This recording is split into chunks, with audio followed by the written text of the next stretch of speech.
这帮家伙6、7户人，啊，过不去了吗？队员啊，我们来从这边上过去了。这边是我们分队的势力范围，不是你花钱就能过去的。那怎么办？好，参谋长，我们从地下管线绕过去。好，走，业务，走，走走走。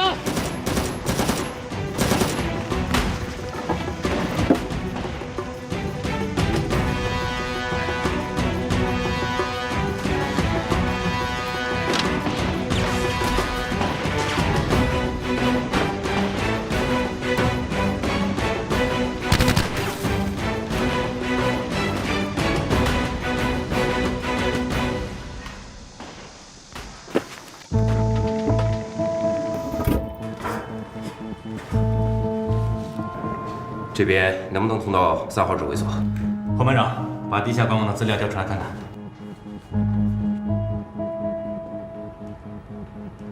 坏了，我们还要穿过6号街区。6号街区怎么了6号街区1个小时之前已经被3分队的蝎子分队控制了，想过去很困难。绕过去不行吗？肯定不行，除非我们出了城才能插过去。看来呀，我们只能硬闯过去了。碰碰运气吧。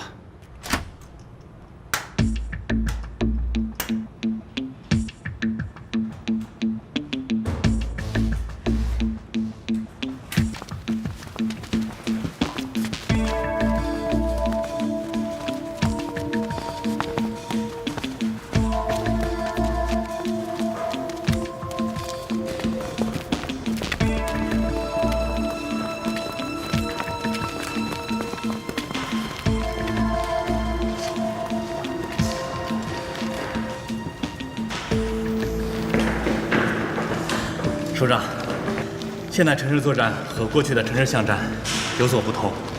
哦，说说看。现在城市作战的战场一般可分为5个层面：街面和街区，也就是地面部分；地下部分就是我们现在四通八达的地下管线走廊；大城市还有地下交通网等。街面以上是楼层、院落，包括商业街、办公楼和居民住宅楼。这些楼宇建筑结构格局复杂，攻守双方都可以利用。还有就是顶层和城市上空，这样的战场形态构成了复杂多样的攻防阵地和火力点，重装备很难实战。这就要求我们必须对城市的规划、对建筑的结构有相当的了解，战法、战术和心理攻势，那都与过去的阵地战不一样。还要考虑普通老百姓的生命财产安全啊。没错。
起立。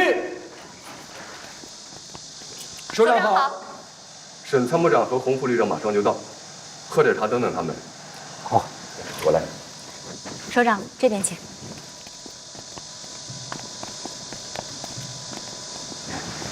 首长。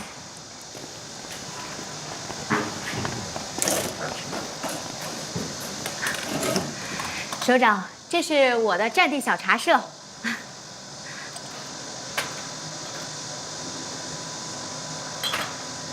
来，请您品品我的茶。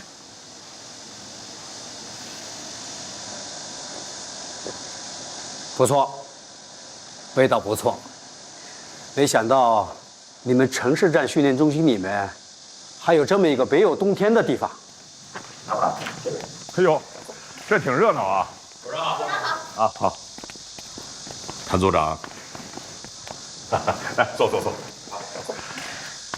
哎呀，韩鹏，我刚才看了一下这个训练场，在城市战的训练中，这个训练场还是比较实用的，也比较完善，而且训练方法独具匠心，感触很多啊。您今天既然已经到了山堡旅了，有什么指示和要求，当着他们的面就直接说吧。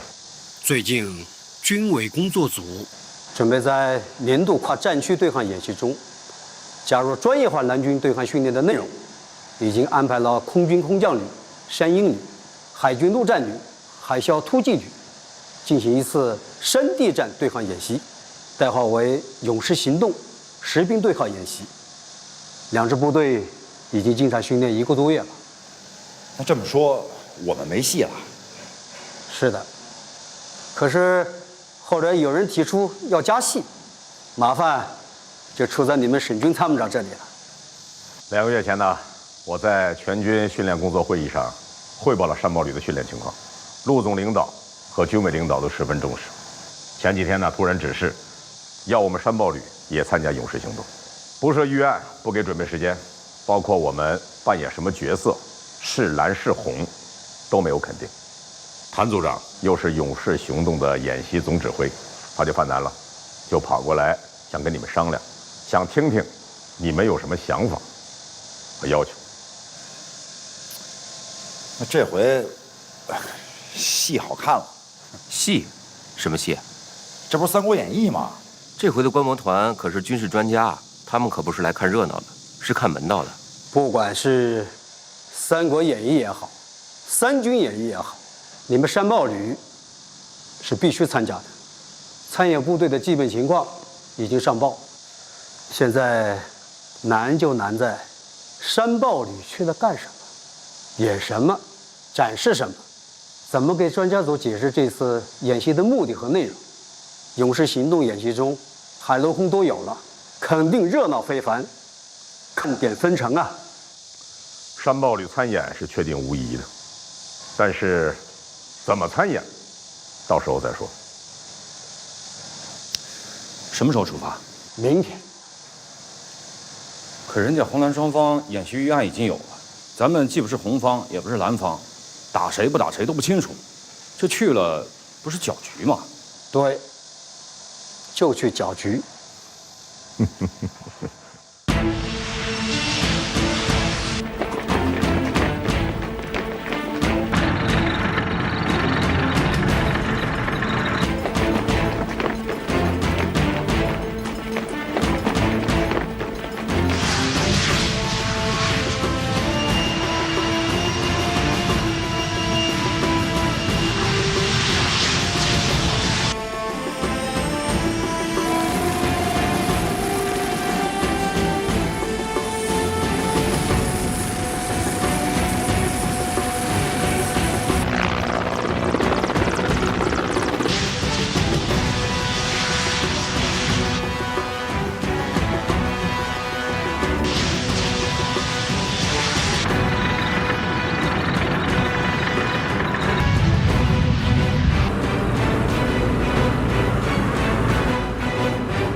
这次演习挺有意思啊，一开始就下了死规定，各参演单位驻训点为非演习区域，不得以偷袭、渗透等方式进入驻训区域，否则严肃处理，带队指挥官一律撤职。看来呀，海啸突击旅、山鹰旅，包括咱们，都干过偷袭别人营地的勾当，所以这次演习指挥部事先声明了。我看这样也对，那偷袭人家后院的都是咱小时候干的，咱现在不干了呗。要不是有这个死规定，连咱们这个营区啊，也许都保不住。报告长官，一中队刚刚抓到一名奸细，正在审问。抓到什么人？是空降兵的人，他穿着便装。我把一中队几个小组派出去搞地形侦查，发现了这个人。他骑个摩托车在咱们驻地附近转悠，我们的人上前盘问，发现这个人还不是当地口音，就把他扣了起来。扣人了，有证据吗？有，他的手机里拍了许多我们驻地的照片，有步战车、通信车、直升机，还有营区的全貌。一般的老百姓是不会干这个的。你怎么知道他是空军？一扣押回来，我就知道他是个当兵的，而且他的裤子、鞋、内衣都是空军的。据他自己说，是他们连长发现了这边有一个新的部队，不知道是哪个单位，就叫他过来看一看，了解一下情况。要不你们再去审一审，看看是当俘虏处置，还是放他回去。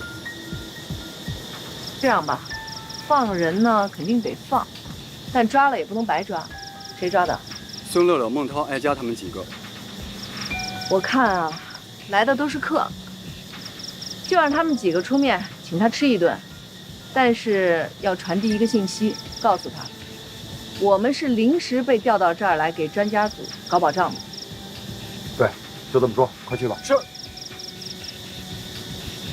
走，咱们也去看看。开饭啦！洪师傅，哎，就做这么几个菜呀？我们可是要招待空军老大哥的。哦，你好，你好，你好。哪能啊！一会儿都给你们端上来啊！先喝点汤，开开胃，好不好？哎，请坐，请坐。来，坐。来，让座坐。来，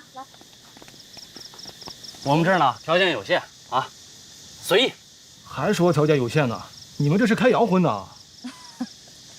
小意思，我们只不过是变通了一下西餐的样式，就是换个吃法。打演习这也太奢侈了吧！这些东西啊又不贵，就是些生鲜蔬菜加点沙拉酱。来，吃起来，吃起来。是，原来是这样，怪不得尝尝我这个拿手的意大利粉啊！多吃啊！吃饱了饭才能打胜仗呢啊！来，吃起来，吃起来。来吃，别客气。尝尝这个，来吃。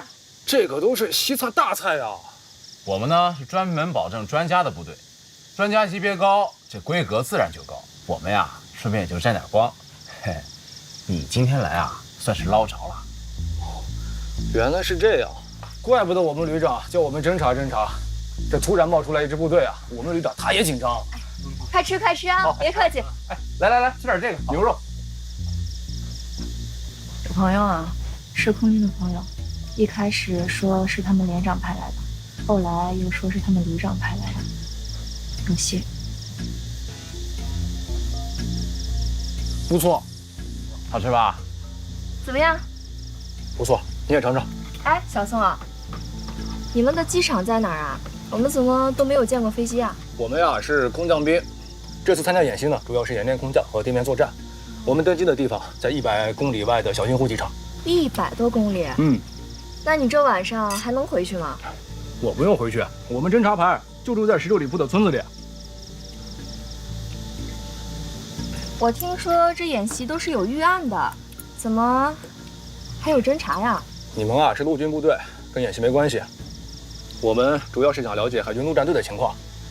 这回我们是跟他们的海啸突击旅对抗。我们旅长说了，知己知彼才能百战百胜嘛。有情况不了解也不好嘛。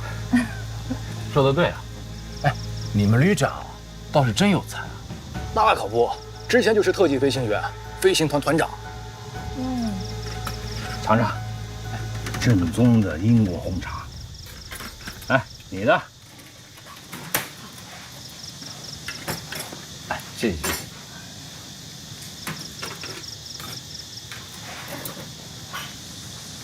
哎，喝茶。小宋，来，为我们的不打不相识干杯！这个没想到能碰到你们，要是让公安抓到，还真说不清楚。来，干杯！让到小金湖机场查看一下情况。你说你们旅长怎么就知道我们在这儿，还派你来侦查？说起来呀，也是偶然。今天中午啊，我跟我们排长到小金湖去汇报情况，旅长问我们，村子附近有没有异常情况？我说没有啊。旅长拿出一张卫星地图给我们看，说是这个地方怎么突然冒出一支部队来，而且装备跟数量都不少，所以啊，就叫我们赶紧过来看看。啊。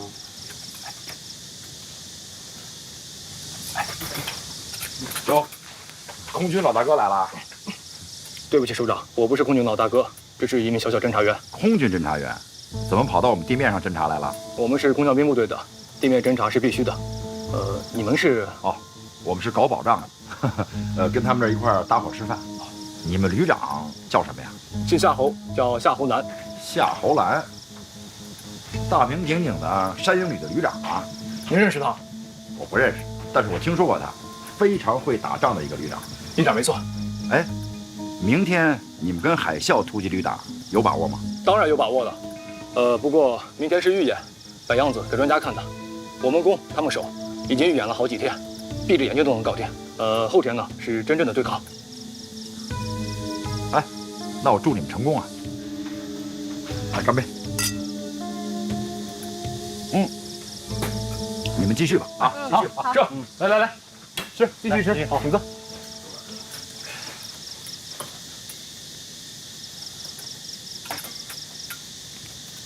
怎么样？够不够吃啊？啊，不够我那还有。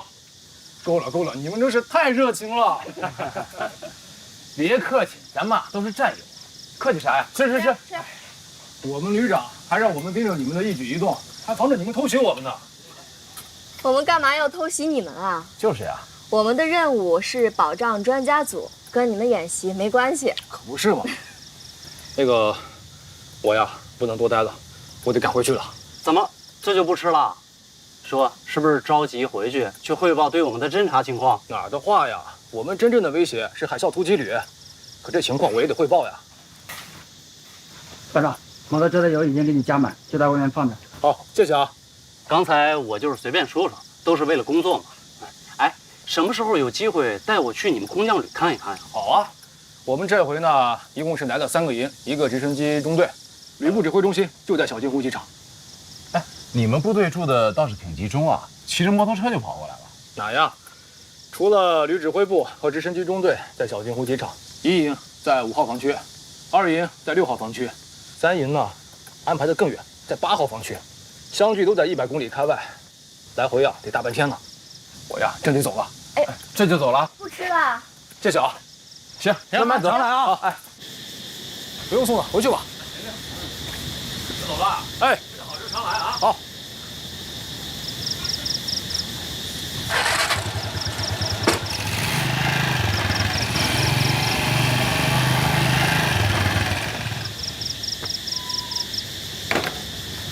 走吧，回指挥部，把情况汇报一下。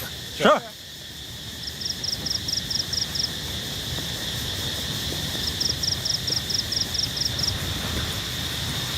山鹰旅的指挥所设在小金湖机场，距离此地有100公里。这里还驻扎着一个直升机中队。明天山鹰旅和海啸突击旅的首场演练，他们的空降兵登陆点就在这里。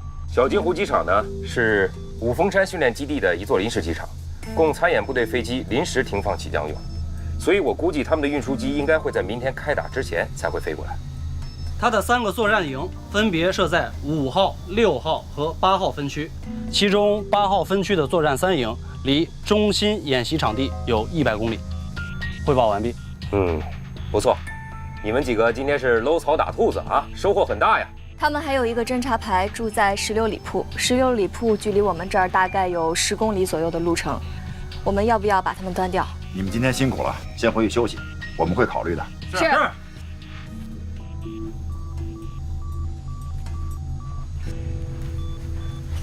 坐吧，说说你得到的情报啊。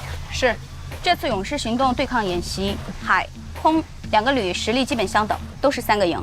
空军方面外加1个直升机中队，海军方面他们有一个直属特战队，这个特战队人数不多，但实力都很强，是海啸突击旅的刀尖儿，尤其是在执行海外营救任务时表现相当突出。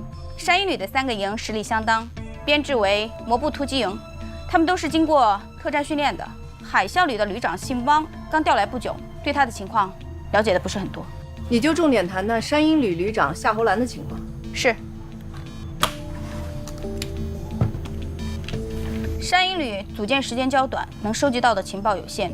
我最终是从国防大学了解到夏侯兰的一些基本情况：空军飞行学院毕业，特级飞行员，当过某飞行团团长，后进陆军指挥学院学习，任空降兵大队长。今年年初，空军组建快反突击旅山鹰旅，他出任旅长。那这么说，应该比咱们大不了多少，也算是同龄人。值得关注的是他在国防大学的那篇毕业论文，是什么？加强演习中蓝军实力和主动地位的重要性。这样，把那篇论文呀发给我。是。咱们呢，现在马上回去休息1个小时，但是呢，要想几个问题。第一个啊，咱们既然是来搅局的，咱们怎么个搅法？第二，人家两家在对抗，我们呢是两边都打，还是说袖手旁观？第三，咱们既然是专业化的蓝军，这一次咱们专业化到什么程度？既然搅局，咱们要搅乱，乱到什么程度？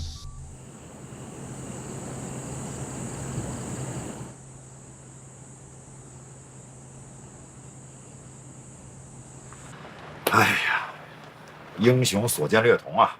哼，好，真是没想到。哎，来了，还有你想不到的呢？啊？哎，现在可以很肯定的说，山鹰旅就是空军的一支准专业化蓝军部队。这么肯定吗？夏侯兰的这支部队啊，是一支特别适合空地一体作战的部队。但是呢，偏重于快速机动地面作战，这是它作为空降部队的特点和优长。由此推断，空军应该还有一支航空兵专业化蓝军部队，是专门为了磨砺红军的飞行员而组建的。从夏侯兰的经历可以看出，他很可能就是曾经那个神秘的航空加氧机部队的蓝军司令。有什么特征吗？低调果断，冷静多疑。那这么说，这次军委工作组调我们来参加演习，不光是搅局，还有其他的附加目的啊。从夏侯兰旅长的论文，还有山鹰旅组建的过程，以及最近的战况，可以看出来，他跟我们可以说是势均力敌。谭组长是想把我们两支部队拉到一起搞一次对抗，对专业化蓝军搞一次带实战背景的考察。我觉得是这个意思。哟，你们俩先讨论上了啊？参谋长，我还睡不着，看旅长也没休息，过来聊会儿。哎，老郝，你是不是有什么想法？说说看。哎呀，以前我们总觉得没有遇上对手，这回啊，算是遇上。你是说跟山鹰旅的对抗吗？对，从某种意义上来说呢，这是军委和总部对我们专业化蓝军部队建设的高度重视。都开起会了，得通知我一声。是没开会呀，这不还没到1个小时吗？哎，既然大家都不想睡觉，那咱们就先说说啊，明天咱们搅局从哪儿下手？我的意思啊，是坐山观虎斗。既然我们是蓝军，总得给人留下点印象，找点麻烦什么的。打可以，但是我觉得我们还是先集中力量打一家。那我觉得应该两边都打，2家都打啊。一是我们打不过，再一个，这万一把2家都惹火了，2家合起伙来打我们，那我们吃不了兜着走啊。不是，我的意思不是明打，是暗打。这个思路好，暗打，顺着这个思路往下想。我是这么想的啊，咱们分别派出2支讲分队，分别对参加勇士行动的红蓝双方同时展开袭击。但是呢，打海啸突击旅的时候是以山鹰旅的名义打，打山鹰旅的时候呢，我们打着海啸突击旅的旗号。只有这样，惹是生非，挑起事端，我们才好坐山观虎斗啊。对呀。哎，旅长，你发现他们俩这多损呢啊？是不是商量好的？商量什么呀？这就是一种感觉，对吧？别说啊，你们俩的感觉还真不错。哎，但是啊，我们现在对海啸突击旅还不是很了解，但是对山鹰旅还有夏侯兰多少有些了解。我觉得他应该是一个强劲的对手。不过，跟高手过招才是享受嘛，而且也是一次难得的学习机会。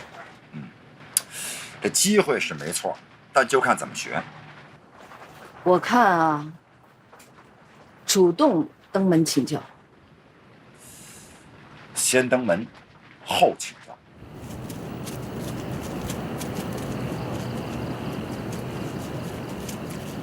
是来搞保障的，搞保障来就行了，还带这么多队伍，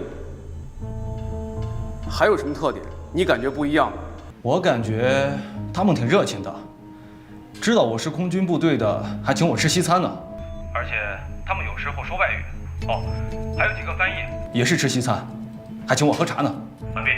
好。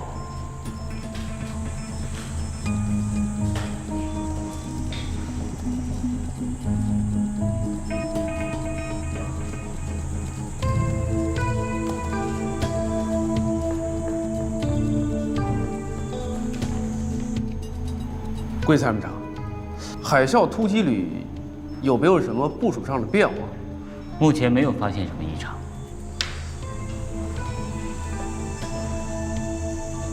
海空军对抗，突然又冒出是陆军部队，而且既不是第5战区陆军部队，也不是总部直属部队。你是不是怀疑他们也参加演习？这不可能，导演部没有通知。再说是我们红蓝军对抗，他们算什么颜色？报告旅长，演习指挥部刚刚来电话询问准备情况，并强调，第1天的演习为展示性表演，有多名军事专家到场观看，要求2支参演部队保持最好状态，拿出最好水平，确保演习成功，做到每一个节点零误差。零误差？这怎么可能呢？我们是空中飞行，从天而降，气象条件随时都在变化。以为坐高铁呢？就算高铁现在也就这些了。是的，飞机明天上午8点半到。好。另外，红军方面也是明天上午8点半乘车赶往演习点，这是导演部通告的。这么说，我们的登机时间，导演部也告诉了海军那边？应该是吧。导演部一直强调，明天是展示性演习，希望两边都不要出现什么差错。我们的任务主要还是为专家组展示空降兵远程奇袭和特种部队快速反应能力。这些专家都什么来头？还要我们专门做一次展示给他们看？跟海军陆战队的实兵对抗才是真对抗。明天的活儿，我看就算是一次预演。你这态度可不对啊！我听说这次专家组的成员都是来自军事科学院和国防大学的研究员、教授什么的，还是得重视起来，米秒不差。明白。夏侯兰那边没什么动静吧？目前还没。明天百练他不会有什么出格的动作，后天可就不好说了。哎，我听说又进场一支部队，说是从第1战区陆军调过来。听说是保障专家组活动的。专家组？啊，我看是来者不善，善者不来啊。那他来能干啥？我们是红军，空军是蓝军，我们2家搞对抗，怎么可能有第3家呢？我也搞不懂。哎，对了，谭组长就没透露点什么消息吗？没有。沈参谋长，山豹旅都到位了吧？大部分都到了，还有2个营还在路上，估计今天后半夜或者明天早上就会赶到。刚才协调会上，我只谈了大的原则问题，不想讲太细了。听出来了，您是留有余地了。毕竟，这回是全军南军部队的首次较量嘛。您是说，山鹰旅和海啸突击旅也是蓝军部队？海军和空军的这2支部队，与现建制部队没有太多的变化，但执行的任务，基本上是担任南军假想敌，而且在外军的研究上，也颇有建树。你上次在全军训练工作会议上汇报了山豹旅的情况后，引起了各个大单位的重视，有的甚至说是震动。还有战区陆军司令政委跑到北京，要专业化男军旅的编制。因此，一个问题就摆在了我们面前：男军部队究竟是专业化好呢，还是非专业化好，还是准专业化好？我们刚开始组建的时候，这样的议题也讨论过。都议论过什么？有的同志认为没必要搞得太专业，花样多，管理上麻烦，会引起其他部队的反感和不满。指定某支部队多当几次蓝军不就行了吗？但这样做也有弊端。战区陆军呢，通过实践检验，并没有达到预期的效果。为什么呢？首先是名不正言不顺。一支正规部队，它的编制编程、训练大纲、成绩考核、调职调级与别的单位都是一样的标准。可你老让他去客串蓝军的角色，自己的专业不敢丢，蓝军的活呢也要干，经常是一心二用，最后搞的是不伦不类的。再说经费使用上，不可能给他太多的蓝军建设经费，因为别的部队也会担任一些蓝军任务。表面上看省点钱省点事儿，但实际上效果不强。如果没效果，花钱再少那也是个浪费啊。你说的这是个道理。后来战区陆军司令员政委下决心搞，搁置讨论，先搞起来再说。当时呢，我就提出一个思路：我们面对什么样的敌人，就搞一支什么样的假想部队。假想敌就是敌人，就是让我们没有打过仗的中国军人见识见识对手到底是个什么样子。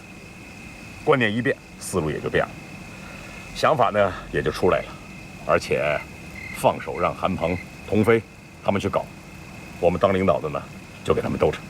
战区陆军首长能做到这一点不容易啊！各位首长、嘉宾、专家、媒体的朋友们，今天演习的第一个项目是由海军海啸突击旅扮演了红军坚守的海岸防御阵地，突然遭受空军某空降旅山鹰旅扮演的蓝军的垂直打击和突然袭击，蓝军很快占领了红军的固守要点。红军丢失阵地后，在红军旅长的指挥下，迅速有效组织多兵种反击作战，并运用特种兵突击战术，成功夺回要点阵地。8时30分，演习正式开始。各位嘉宾、各位首长、各位专家，代号勇士行动实兵对抗演习现在开始。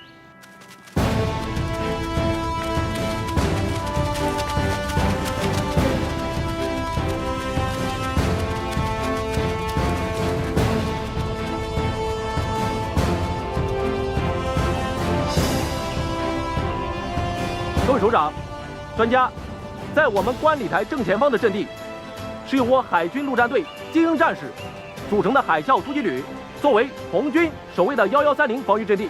现在，红军的守备部队已进入阵地，他们正严阵以待。红军阵地突然遭袭，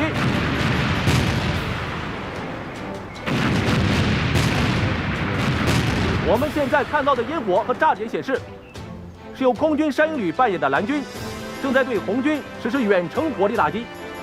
我们都看到了，为了躲避蓝军的火力打击，红军的守备战士纷纷进入隐蔽所。蓝军的火力打击将持续10分钟。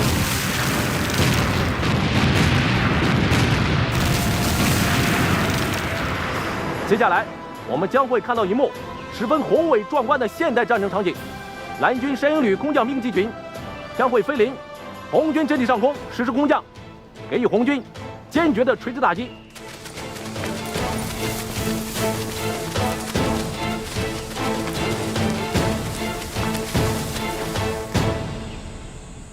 请各位首长和嘉宾们向东南方向上空看，山鹰旅机群飞过来了。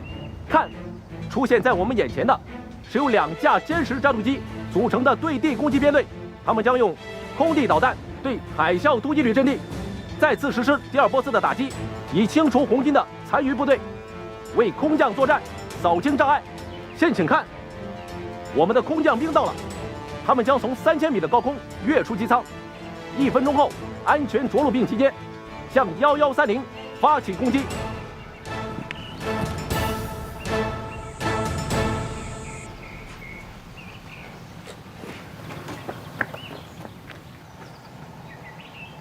首长，怎么了？你等我在内。是。怎么会出现这种事？我估计啊，是天气的原因，飞机啊飞不起来了。不可能！你看这天多好啊，肯定是出问题了。导演部的人呢，还不和蓝军指挥部取得联系？哎，到底怎么回事啊？发生什么情况了？按照预定的方案，这飞机早就该到了，不是经过预演的吗？已经预演3遍了。昨天预演的时候，我就按这个稿子念的，1秒都不错。今天也不知道什么地方掉链子了。那这还没人管呢？啊，前副总指挥已经打电话去问了，一会儿就会有结果了。黄参谋，立刻接通山鹰旅指挥部，问一下他们，歼10战斗机编队为什么还没有起飞？是。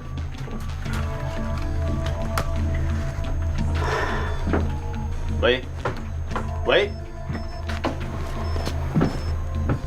喂，直线电话一直打不通，现在还不知道是怎么回事，已经派人去查线了。要不，我打手机过去问问他们的通讯参谋。赶紧打电话问问情况。是。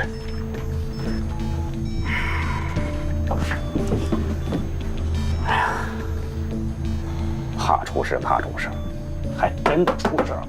喂，小于参谋啊，我是黄洋，黄参谋呀。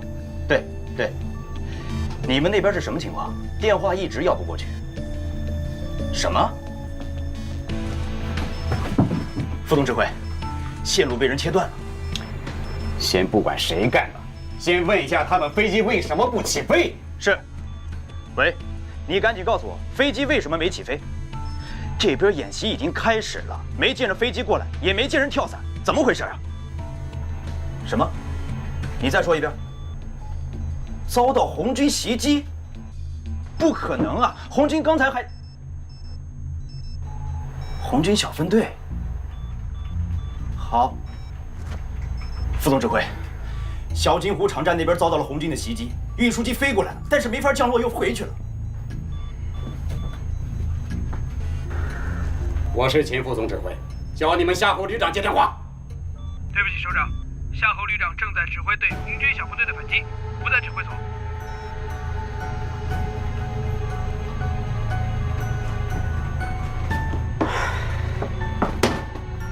红军是怎么搞的啊？怎么能不按预案来呢？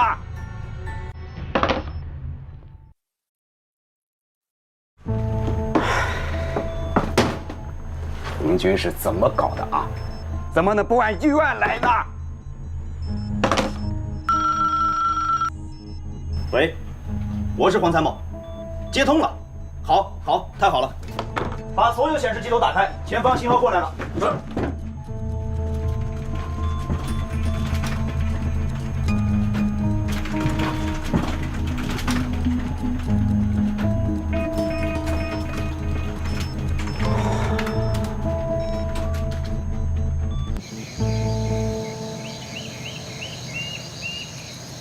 这又是怎么回事？连这都看不出来吗？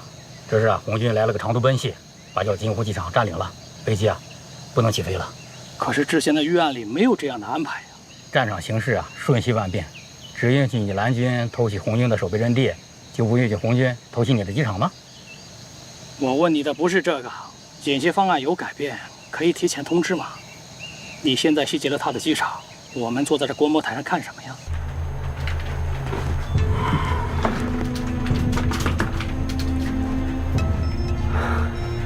总指挥，我是前副总指挥啊，还不清楚是怎么回事，但视频上看清楚了，是红军的一支小部队突袭了蓝军的机场啊，使这个运输机无法落地，空降兵无法登机。是，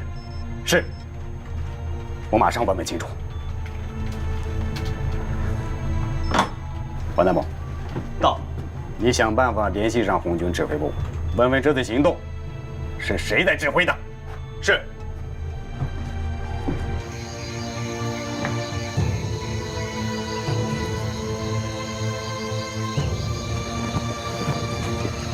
前副总指挥啊，请问到底是出现了什么情况呢？哦，大家别着急，刚才出现了一些小的误会，蓝军机场受到袭击，运输机无法起降。这个情况我已经向首长汇报了，请大家稍等一下。啊，演习方案有变，马上汇报。是。各位首长、嘉宾、专家、媒体朋友们，我们刚刚接到指挥部的通知，由于特殊原因，指挥部对原演习方案进行了调整，现在部队正在调动中，很快就会恢复演习，请大家回到自己的座位上。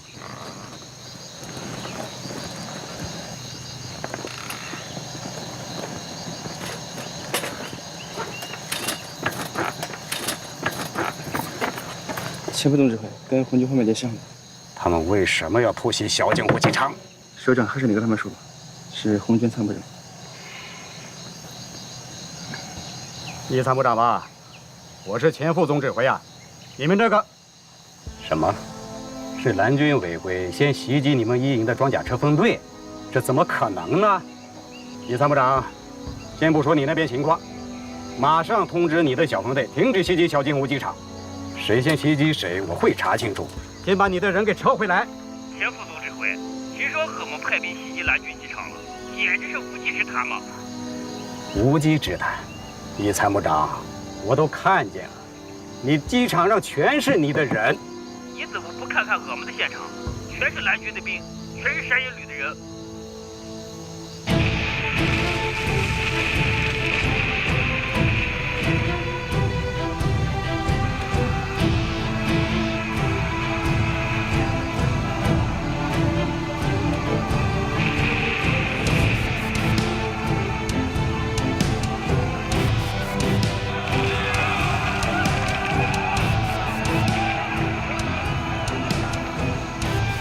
大家别着急，这里边肯定有误会。前副总指挥，现场出了点问题，没关系，但是你得及时通报一下，免得在场的人傻等又乱猜一些。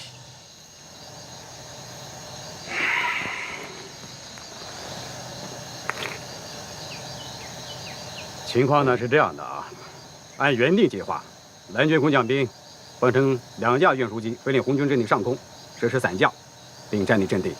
但就在运输机要在小金湖机场降落，空降兵准备登机时，机场四周呢出现了红军的小分队，对机场展开突袭，被封锁跑道，使得2架准备执行空投任务的运输机无法按时起降，空降兵呢也无法登机，也就是刚才大家看到的那一幕。但这一幕并不是今天演习的科目，情况正在查实啊。与此同时，原计划红军被蓝军占领了前线阵地以后啊，马上组织强有力的反击，以特种兵作战为主，一鼓作气拿下1130高地。但就在刚才呀，我接到红军参谋长的电话呀，海啸突击旅第1机步营在增援路上呢，突然被蓝军包围，10几辆战车被炸毁，部队1/3减员。前副总指挥，这么大的动作，你们导演部一点都不知道吗？不知道，真的不知道。是命令下错了，还是有人故意制造混乱，还不清楚。虽然此刻红蓝两军都在指责对方先违规，但请相信我们一定会查清楚真相啊！请你们耐心的等一等，等调整好以后呢，一切重新开始，一定会让大家看到一场正规而精彩的军演。好，前副总指挥，就不用重新再来了吧？刚才的演习就很好看嘛。虽然我们没有看见现场画面，但是这个故事就很有悬念。对啊，继续演下去吧。同志们，这不是演习啊，今天的科目就是一次演示性的行动，还没有进入自主对抗阶段。我们将对违规者严肃处理。演习很快就转入正常了，请大家耐心的等待。谭组长，我出去一下。报告，进来。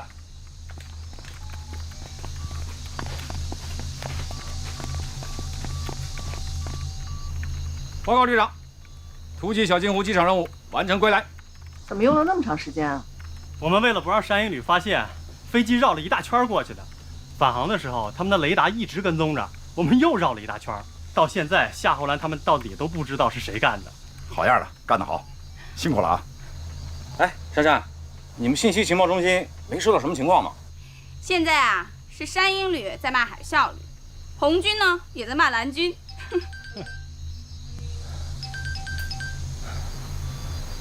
哎，沈参谋长，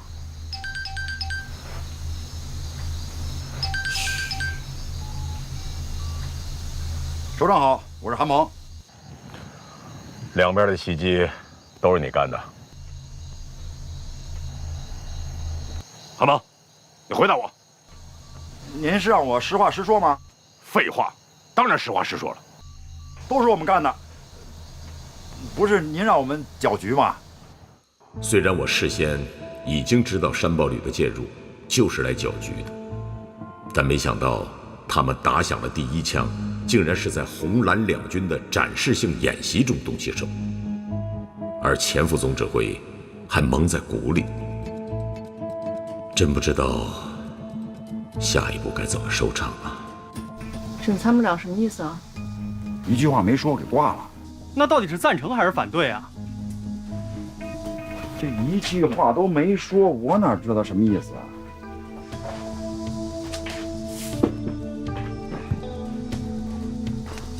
队长，小伟回来了。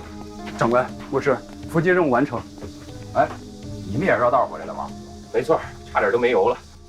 这是我从红军指挥车里顺出。这是我脚后的一台笔记本电脑，我打开看了看，应该有不少有用的东西。好啊，我让他们都拷下来。你先看看有没有用，有用咱就留着，没用啊，咱就还给人家。怎么了？你们以为这台机器已经关机了？其实它里面还在工作。这台机器有卫星定位和侦察系统，从你们拿到这台笔记本电脑开始，你们的行踪、说话的声音都有可能传输到对方的侦察系统中去了。那我这不承包了一个定时炸弹回来了？一点没错。如果我不及时把电池取出来，对方完全可以通过远程控制，把最重要的信息全部删除掉。我敢肯定，现在他们已经知道这台电脑在我们的营区，卫星已经把你们的行动轨迹记录下来，并发送回去了。这么说，那我们再干那些挑拨离间的事儿，就干不成了。其实啊，我们自从一进场就已经被盯上了，只不过我们打的是保障的幌子。但是我提醒各位啊，这个幌子打不了多久。没关系，一会儿我把它拿到完全屏蔽的环境下重新开机，把有用的信息拷出来再说。好，越快越好。首长，我已通知山鹰旅、海啸突击旅他们单位的主要负责人和他们的领导一起，晚上开个协调会。会议内容？会议内容呢，针对今天情况啊，双方坐下来谈一谈，消除误解。背靠背永远说不清楚。我在做讲评，您呢做最后指示。既然已经通知了，我看就开吧。好，那二位首长，我去做准备了。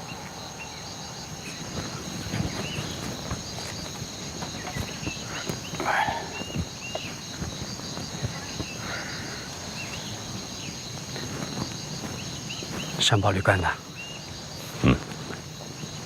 这个局搅得好，不过分吧？不过分，我还觉得不过瘾呢。我们年年搞演习，月月搞演习，什么时候见过半路杀出个程咬金的？要的就是把水搅浑，把局面搞乱。什么叫现代战争？你说得清楚？一句话两句话，还真的说不清楚。要想说清楚，也简单，乱，就一个乱字概括了。您这也太戏剧化了吧？哎，这不是戏剧，是哲理。这是我老婆总结出来的。您夫人是搞军事科学的？不是，她在社科院搞哲学。这几年，电视新闻、国际评论这些节目我经常看。中东、科索沃、伊拉克、阿富汗、利比亚、叙利亚，还有一些大大小小的冲突，我经常看。我一看这些东西吧，他就烦。我就跟他说：“你老公是搞军事的，现在打的这些仗，都叫现代战争。我研究它，就是为了打赢未来战争。你猜他怎么说？夫人什么高见？什么现代战争？打法就一个乱。我说，难道就没规律可循吗？他说，我说的就是规律，规律就是乱。西方大国想打你，首先把你的国家体制搞乱，思想搞乱，派别搞乱，民族关系搞乱，宗教信仰搞乱，让你的经济乱，社会乱，党派乱，煽动民众炒政府、炒总统，全国是乱打乱战。这就是现代战争，战争乱，战法战术乱，战场更乱，一个政府岌岌可危，20-30个反政府武装出来争地盘，跟打群架差不多。有何感想啊？不无道理啊。回头想想吧，可不就是个乱吗？战略上搞乱，战术上打乱，非对称作战，不按常规出牌，打破传统思维模式，各自按自己的打法打。大国动用最现代的第5代战机，与手持 AK-47武装分子较劲，卫星侦察、网络攻击、信息作战，和2战时期的地雷战、地道战并肩使用。2战时期的炮也敢拉出来打，皮卡车成了标配装备，有什么装备就打什么仗，一切以打赢为原则。这也是一个规律啊。形成规律就成法，乱战也是一种战法。所以，今天这局搅得好，我就不喜欢泗水一潭。接下来，就看他们谁能乱中取胜了。要是这样下去，会不会影响专家观摩呀？这我不管，懂行的就往下看。我们花这么多钱搞演习，不仅是搞表演，是要练我自己的兵的。还是谭组长看得远呢。晚上红南军开会，你也参加吗？我？山豹已经出山，你这个养豹人也得露个面了。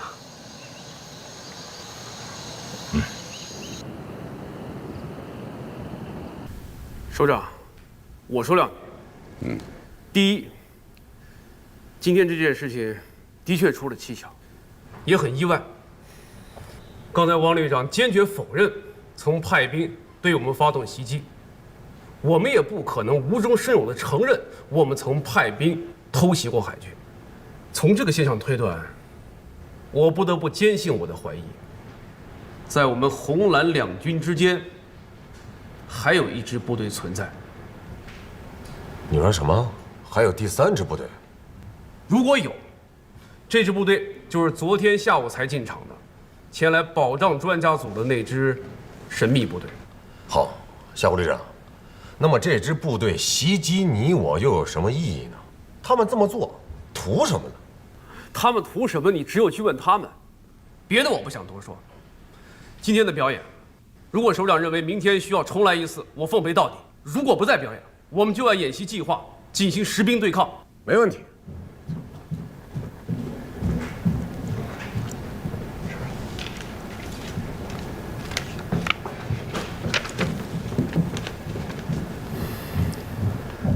这是一份刚收到的军委工作组的传真件，内容正好是我们现在谈到的话题。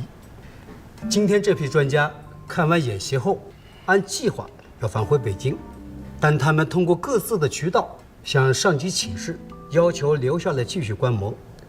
训练管理部已经同意了他们的请求，所以下一步的演习，专家们就全程观摩了。他们为什么有兴趣继续看下去呢？有2名专家对我说，如果今天的演习按计划完成了，我们也就不想再看了。这种摆样子的演习看得太多了。但是今天的演习出了纰漏，指挥部慌作一团，通信联络也中断了，弄到最后才知道，南军的机场让红军偷袭，蓝军的垂直打击计划落空。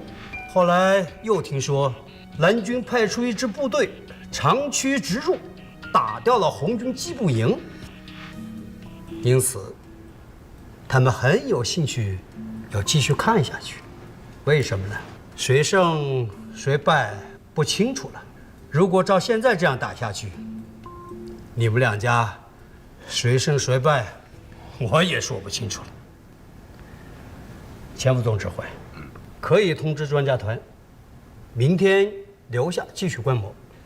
至于下步怎么打，我看就按原计划，不设预案，实兵对抗，怎么样？谭组长，那今天的事情怎么办呢？今天的事情啊，我看很好啊。好，因为有人出了搅局了。搅局？刚才夏侯旅长已经判断出来了。另外有一支部队入围了，这支部队就是第1战区陆军的山豹旅。今天上午偷袭你们红蓝军的行动，就是他们干的。如果问他们图什么，作为一支专业化蓝军，他们的职业就是当坏蛋，就是让你没好日子过，让你感到不太平，让你觉得敌人就在眼前，让你始终有一种危机感。这就是专业化蓝军士所图。山豹旅，我早听说过了，真正的专业化蓝军部队。好嘛，这回陆海空3支部队在这儿叫上榜。怎么，海啸突击旅也是假想敌部队啊？是，我们旅曾多次担任过蓝军，而且近几年来也有意发展成为一支专业化的蓝军部队。山豹旅我们可是仰慕已久啊，没想到今天就能交上手。首长，您说怎么打？现在我来介绍一下，这位是第1战区陆军参谋长沈军参谋长。首长好。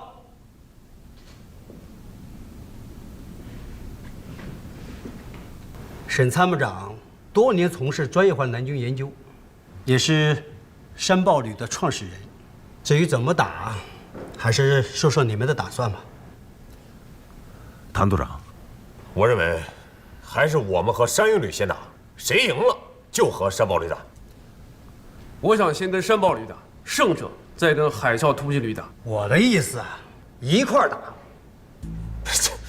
这不乱套了吗？现代战争的一个特点，就是要懂得乱中取胜。3支部队既然都已经进场了，让谁退出去也不好。五峰山训练场就这么大地方，胜者王侯，败者寇。3天时间，怎么打，你们回去自己定。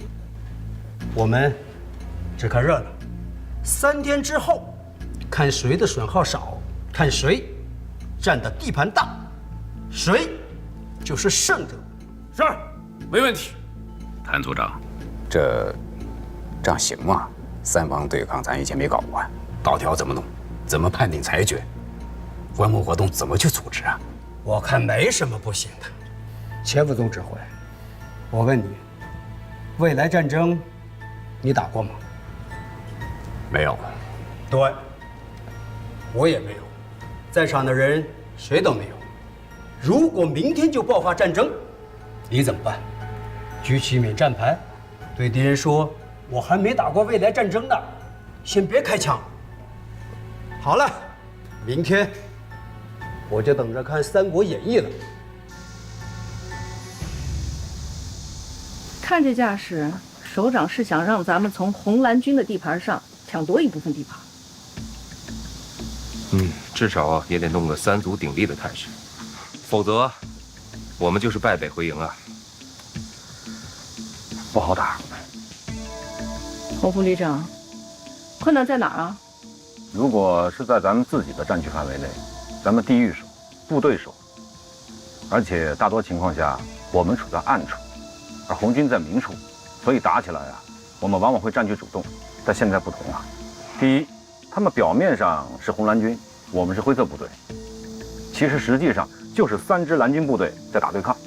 第二，进场太晚了，有利地盘已经被他们占据了，我们想从他们的虎嘴里面夺食，本身就是一件很难的事情。第三，这2支部队可都不弱呀，先打谁后打谁，目前来看很难抉择。所以我们现在最大的困难就是对2支部队的情报掌握的太少，很难找到他们的软肋下手。谁也不清楚谭组长葫芦里装的是什么药。专业化蓝军部队建设的目的就是与红军对抗，现在要蓝军跟蓝军对抗，而且是3支蓝军相互对抗，这到底是自相残杀，还是另有隐情？韩鹏一时有些懵掉了。长官，长官，哎，怎么样？情报分析出来了吗？海啸突击旅的基本情况搞清楚了，孙乐乐他们搞来的那些资料中就有一些有价值的东西，编制编成情况也清楚了。但是这位新任的汪旅长情况不详，他是该旅调来参加演习的前半个月调过来任旅长的，前任旅长是海军陆战队的一名老兵，在后来破解他们内部笔记本电脑的时候，发现了一些珍贵的资料。木棉、子夜，你们俩说说吧。是，我们打开电脑之后，发现他们与海军系统有一个特殊的通道，我们费了很大的劲才进入进去，最后找到了汪虎的资料。汪虎曾是潜水艇兵，后来考入海军航空兵学院，毕业后为海军航空兵飞行员，后改行当某舰副舰长，参加过海军护航编队，参加指挥了多次海外救援行动和特殊使命。半个月前被调任海啸突击旅任旅长。根据我们的分析，海啸突击旅是一支准蓝军部队，现在正在向专业化上转型。汪虎旅长本人有想法，想与美国海豹突击队进行联合训练演习，已经拟请海豹突击队教官进行学术交流。踢球还知道请外援呢，更何况打仗。看来这海啸突击旅势头很猛啊，是咱们的有力对手。更多是朋友，是同行。报告，沈军参谋长到。立正，敬礼。诸位请坐吧，坐。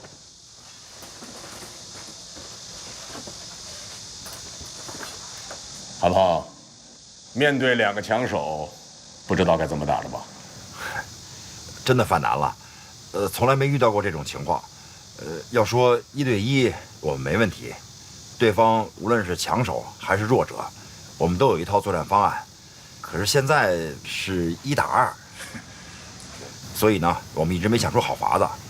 要不首长给我们出出主意？我也想不出点子，所以才跑到你们这儿来了嘛。那谭组长对今天的事儿怎么说？认为搅局搅得好，而且专家也觉得很有意思。明天就要开战了，你们没有方案报上来，我这心里面也没有底啊！现在首长要求我们3方看谁损耗的少，看谁占的地盘多。这对我们是有利的。那说说你的看法。是，我们来得晚，9个作战分区呢，我们只有1个，所以想胜必须抢夺别人的地盘。可是现在夺谁的地盘，谁都不高兴，对吧？是这个道理啊。那我们现在属于夺也难，打也难。那么这个局面的话，我们不如不求其胜，但求其势。哎，说你的想法。是，不求其胜的意思就是不在胜败上去计较，胜败对于我们专业蓝军来说是毫无意义的，所以我们要抛弃胜败的想法。我支持孝山的想法。那我是继续说，还是你来补充？当然是你继续说了。你要是没招了，我们再众人拾柴啊！好，那求其势的意思呢，就是我们抛去求胜的包袱，我们搞我们的特色。我们的特色就是模拟敌军，我们在五峰山这个场子好好的造造声势，在全军面前亮个相。不过，我现在只有这个思路，没招了。你真有意思，你这等于说了一半。但是我这半儿还是很重要的。的确很重要啊。专业化和非专业化看似一字之差，但往往思路不一样，出路也就不一样。如果你们是专职的红军，你的任务是必胜，那么你的负担也是必胜。而当你是专业蓝军时，你的任务要求你起到磨刀石的作用就行了，与鲜花掌声无关，所以就没有必要去顾及打败谁，去夺几块地盘了。首长，您这么一说，我们思路就清晰了。魏参谋长，首长让咱们3家乱打，这能打出什么名堂？要想打赢，只有先打山豹旅。为什么要先打山豹旅，而不打海啸突击旅呢？你看，五峰山有9个作战分区，我们占4，红方占4，而只有山豹旅占有9号分区一块。我们先拿下山豹旅这9号分区，首先面积你赢在手里，再跟红军消耗，3天得胜回朝，没问题。参谋长的意思是先把胜利的定心丸吃进来，别的事儿就好办了。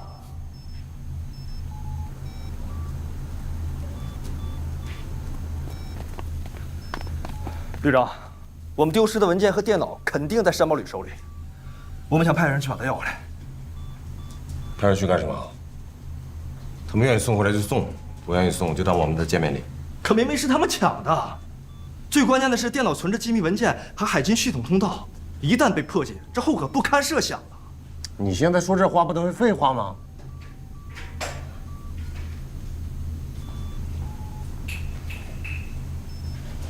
这什么？这是刚从我们网站上收到的东西，全是今天早上丢失的文件，还有那台电脑的一些破解密码。他们这么快就破解了电脑密码了？应该是，他们主动把开启几道密码锁的密码编程发到我们的网站上，这说明他们全部都打开了。能在网上回复他们吗？可以。回复山豹旅韩鹏旅长、童飞政委、郝建国参谋长还有红毅副旅长，向他们表示衷心感谢。啊，旅长，他们已经够无礼了，还要感谢他们？当然要感谢。山豹旅这是在提醒我们，咱们的漏洞太多，让我们注意防范。我们以后要在这些方面一定要注意起来。你说这是好事还是坏事啊？好事，好事。对嘛？那既然是好事，为什么不感谢呢？回复。没想到他回复了。哟，这还是以旅长汪虎的名义回复的。他这个动作又是什么意思啊？我看呀，是我们登门拜访的好时候。什么？登门拜访？好了，时间不早了，我也该回去了。哎，参谋长，我们还没研究好下一步计划呢，你就走啊？我得回去休息了，不能跟你们这帮小青年一起熬夜了啊！走了。经理，给我准备车，我去一趟山豹旅。去山豹旅？去那儿干什么？礼节性会晤。他们有什么可会晤的？见个面儿，总可以吧？山豹旅韩鹏他们要亲自登门拜访咱们，这是什么意思？说不定是来侦查的，来者不善啊！拒之门外不合适，应该欢迎。我们可不接待。你就这点出息啊？那打了回败仗就变得这么消极，以后还怎么打大仗？我看这样，就在你们营对面那个湖边，我看湖光山色不错。既然要接待，就得有接待的规格。是。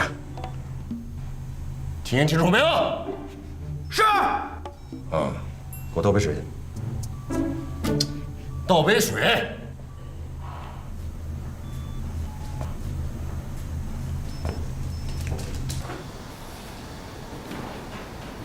谭组长，哎，沈参谋长，来来来，啊，坐。哎，山豹旅那边怎么样？还没个定论，不知道该怎么个打法。看来我给他们出了一个世界性的难题呀。不光是世界性难题啊，还是历史性难题。这个《三国演义》啊，不是那么好演的。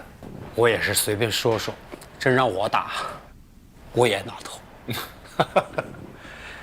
刚才钱副总指挥打电话来，3家到现在还没有一家报来明天的行动计划，看来都举棋不定了。哎，山豹旅是什么思路？你想都想不到，他们要去拜访海啸突击旅。就是要搞统一战线，搞战役联合嘛。准备怎么搞，我不清楚，但想搞外交斡旋呢。其中2家联合打1家的思路是有的。要是这样的话，这实兵对抗不就成了外交风云呢？目前红蓝双方从占的地盘、从部队的实力来看，应该是旗鼓相当的。唯独山豹旅所占的地盘小，容易吃亏。看来山豹旅自认为跟谁打都吃亏，一下子不可能夺下这么多的地盘，想得到最终的胜利几乎是不可能的。因此，山豹旅的想法是不考虑胜利不胜利，打出自己的特色来，才是他们的关键。那他们去拜访海啸突击旅是什么意思？没有下文了。他们向你保密，后来我就走了。嗨，这才有戏呢！你怎么就走了呢？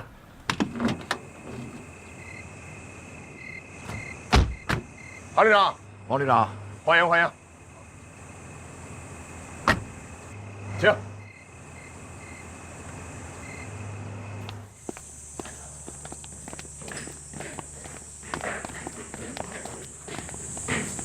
韩旅长，请啊！好，不错不错，真不错。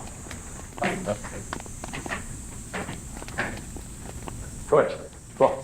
好。哎，好，王旅长，这个呢是我们今天上午从你们这儿拿走的文件和电脑。文件内容我们已经看过了，电脑呢也打开过，还望你见谅。哎呀，韩旅长，今天这一夜放过去。行了，咱们别客气了，坐。哎呀，这对抗本来就是你赢我输的，也不存在谁对不起谁的事儿啊。所以啊，咱们今天也别客气了。你们这回能来到我们的驻地，我还有我们海啸突击旅全体官兵，那是十分的感动和欣慰。你们山豹旅那可是出了名的专业化的蓝军部队，那是我们学习的榜样。本来应该是我们上门请教，这结果你们先来了，这真是实在是不好意思。今天我留意了一下，在几个分区的交界处有几条大沟，而且有的宽达200-300米，非常有利于直升机的隐蔽。就在这儿。报告参谋长，山鹰旅旅长和主任来了，要见咱们旅长和政委。哦，什么事儿说了吗？没说什么事儿，可能是礼节性的拜访吧。这样啊，你就跟他们说旅长、政委都不在，让他们改天再来。是。哎，等等，参谋长，这样把人家赶出去不太合适吧？咱们一大早就袭击了人家，到现在他们连一句责怪的话都没有。对呀，提得好，热情接待，热情接待。是。这样，田大队长，你先招呼一下，我来给旅长、政委汇报一声。是，王队长，是这样啊，我们接到了指挥部的通知，让我们从明早7点开始，全旅投入演习，与红蓝两军形成3家对抗。说实话，这3方对抗的演习啊，我们从来没打过，所以今天呢，我就带着我的政委，还有我的特战大队长弘毅前来呢请教。韩旅长，说实话，我也没参与过这种演习，那现在真的是措手不及。本来我还希望你们能给我们一些启示呢。你看，五峰山这个地方啊，我们算是外来户，实在不应该插手太多，不应该影响你们和山鹰旅的对抗。所以我们商量过以后呢，就想以学习的态度来坐山观武斗。不好意思，接个电话啊。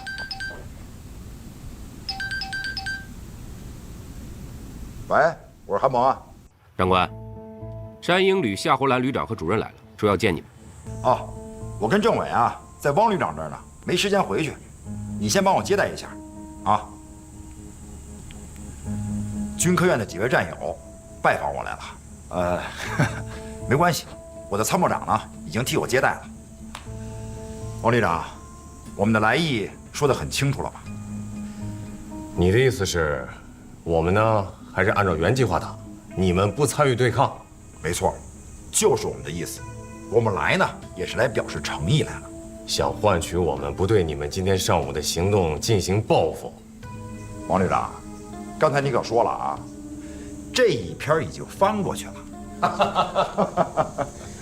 行，那我也不瞒你说，我们也确实做了一份对你们先发制人的作战方案，是吗？那还用讲啊？我们的资料还有这电脑中的机密都被你们搞到手了，那还有什么好客气的？薛德茂，去把你们拟定的那份作战计划，让韩旅长过目。啊！快去。